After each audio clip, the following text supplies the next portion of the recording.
Some heavy history, some heavy hearts, and some heavy thoughts today on another episode of the Bible in 1 Year with the Preacher's Husband.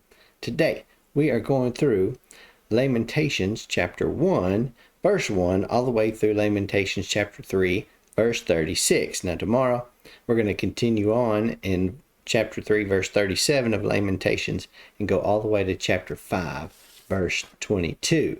So, without further ado, we will dive in to our scriptures. Now, Lamentations, I always start out when we start a new book with a little summary of what this is all about. It was written by Jeremiah, at least that's what most people attributed the writer to be. Overall, it's really unknown, but most people think it was probably Jeremiah. It was written around 586 BC, so he was still alive during this time frame. In summary, the laments in Lamentations chapters 1 through 4 were alphabetical acrostics. In other words, they followed the 22 letters of the Hebrew alphabet. It would start with the first letter and end with the last letter, and each would have verses that corresponded to those letters of the alphabet, so it would start. So accordingly, the first two chapters form the steps leading up to the climax of chapter 3, verses 22 through 24. And from here, there's a descent in chapters 4 and chapter 5. Now, in chapter 1 and 5, they were kind of the bookends. They were the overall summaries of the disasters on each side of things, right? And then, of course, chapters 2 and 4 are the more detailed descriptions of what's going on in these. And then, of course, chapter 3 occupies that center position as kind of the climax of it all, the main focus of Lamentations. So, a key verse, of course, like I just mentioned, is Lamentations verses 22 and 23. And they say, "Because of the Lord's faithful love, we do not perish, for his mercies never end. They are new every morning. Great is your faithfulness." Now, we get into the fact that Lamentations was written right after the destruction of Jerusalem. Now, Lamentations describes the suffering of a nation as a result of the sin and rebellion of its people. But this heart-rending doesn't really focus on these tragic events that have left the children of God in despair, but instead it's really emphasizing God's unrelenting grace, his mercy, and his faithfulness. So, I got one big main takeaway from all of this. That big takeaway is whether we desire to see God rain down destruction on disobedient and rebellious people, or we lament their loss, that is an indicator of the extent to which we are aligned with God in our own heart and God's own heart. Are you aligned with God's own heart? What would you rather see? Would you rather see the destruction of your enemies, or would you rather lament their loss? Would you rather show them mercy and grace? What's your choice in this decision? Because to me, I think that two wrongs never make it right. So, let's dive into the scriptures themselves. Lamentations chapter 1. Now, the losses start mounting up right off the bat here in chapter 1, right? The loss of allies, the loss of resting places in verse 3, the loss of happiness in verse 4, the loss of privilege in verse 5, the loss of courage in verse 6, the loss of worship in verse 7. Then we get to verses 8 through 11, and this section really explores some of the sources of Judah's grief. Notable are its shame, its defilement, its desecration, and the famine. Now, I put on here Lamentations chapter 1, verse 9, and it says this: "Her uncleanness stains her skirts. She never considered her end or her destiny," as it says in the King James. "Her downfall was astonishing," or her downfall was awesome, as it says in the King James. "There were no one to comfort her. Lord, look on my affliction, for the enemy boasts." The enemy boasts.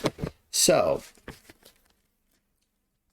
I'm thinking about this verse here, and I'm thinking, she did not consider her destiny as the focus here. Therefore, her collapse was awesome.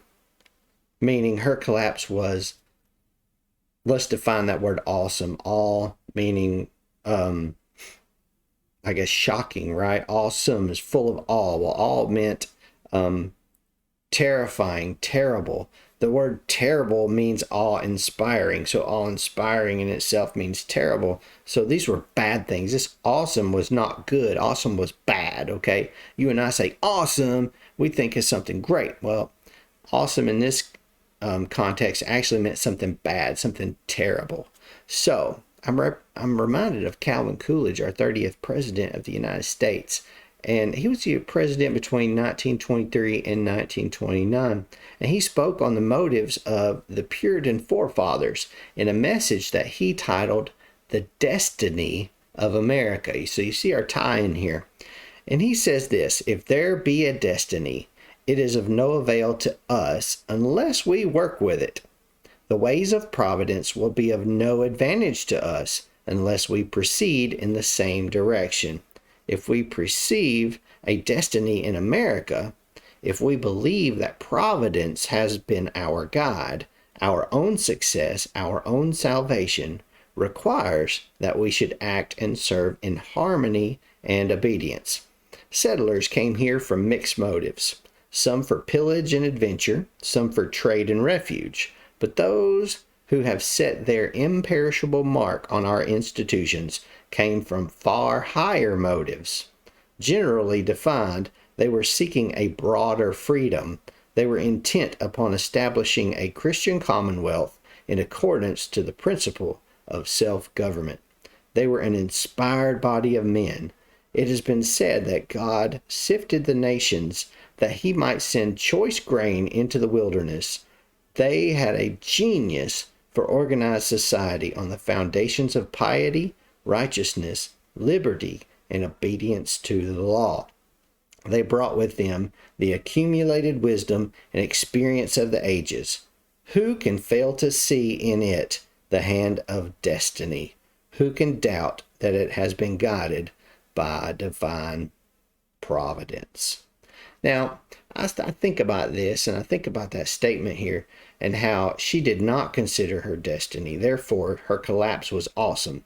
And in biblical times, a lot of things were used in opposites to teach one. So if one thing held to be true, then it was also considered that the opposite would also be held true. So if she did not consider her destiny, therefore her collapse would be awesome. What if she did consider her destiny?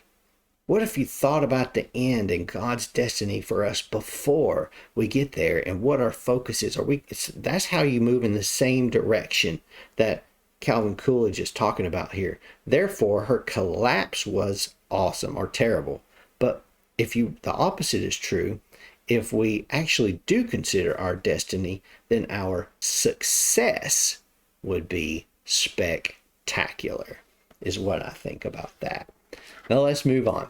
Now, next in Lamentations, they begin to intensify quite a bit. We get to chapter 20 and verses 20 and 21, and two requests are issued in these verses. One is for the Lord to witness the enormous mental and emotional distress that Judah was experiencing, and then second was for the Lord to pay back the jeering nations.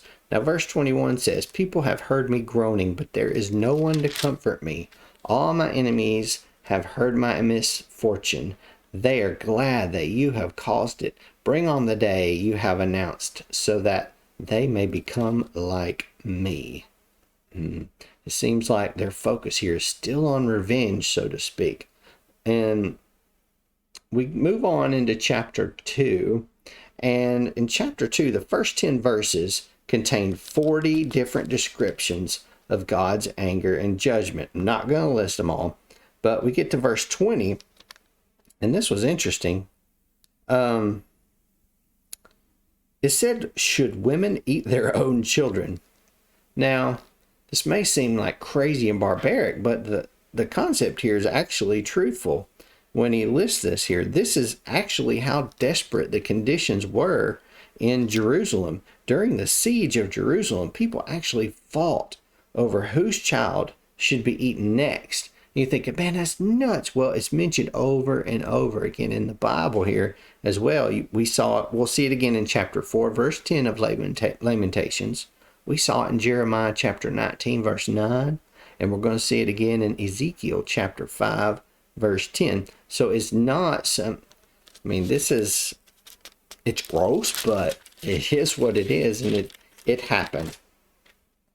We're going to move on into chapter 3. When we get to chapter 3, this is really the central chapter of this entire book of Lamentations. There are 3 verses that are devoted to each of the successive letters of the 22-letter Hebrew alphabet. Keeping in mind that Lamentations 1, 2, 3, and 4 are all written in that same format, but this format was a little different. There were 3 verses per every letter in the Hebrew alphabet, as opposed to 1 or a block of 5 and 4 and 2, where they were kind of mixed up. They weren't all exactly the same. This one is always 3 verses in each section. I found that interesting. So we get to chapter 3, verse 20 and 20 through 24, and just as quickly as the prophet was tempted by bitter thoughts, he adopted a better line of thought here. Instead of brooding over his anguish and sorrow, he's going to put his hope in the love of the Lord, because his mercies never end. The fact that Jeremiah was still alive was proof that God's faithful love was constant to him. Here is the heart of this book. Great is your faithfulness. The Lord himself was the poet's portion. We get to chapter 3, verses 25 and 27, and God's goodness is presented in 3 aspects in these verses. And the first one is God is good in his nature and being. Number 2 is God is good to those who have learned to wait silently and endure his lessons through suffering. And number 3, God is good to those who submit agreeably to divine providence. So, I guess I need to leave you with this. When I'm thinking about divine providence and I'm thinking about hope, and I see Lamentations verse 26 here, it says, "It is good that one should hope and wait quietly for the salvation of the Lord." Now, in 1974, Ronald Reagan gave his famous Shining City Upon a Hill speech, and he concluded that speech by saying these words. He said, "We cannot escape our destiny, nor should we try to do so. The leadership of the free world was thrust upon us 2 centuries ago in that little hall of Philadelphia. In the days following World War II, when the economic strength and power of America was all that stood between the world and the return to the Dark Ages, Pope Pius XII said, 'The American people have a great genius for splendid and unselfish actions. Into the hands of America, God has placed the destinies of an afflicted mankind. We are indeed, and we are today, the last best hope of man on earth.'" And those were the words of Ronald Reagan and Pope Pius XII. So, wouldn't it be nice if men would put their hope not in governments, but in God? As I said before in previous videos, putting your hope in the government's not well-founded. In whom do you put your trust? In whom do you put your hope? In whom do you put your faith? I put my hope, my trust, and my faith in God.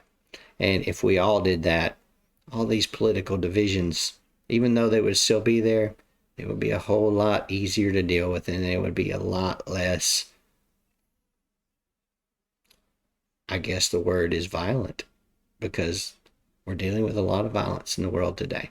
I hope this has touched you. If it has, click the like button, the subscribe button. Of course, click the little jingle bell so you can get notified the next time I upload a video.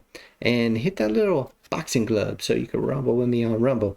And I hope to see you again tomorrow for another episode of the Bible in 1 Year with the Preacher's Husband. I will see you then.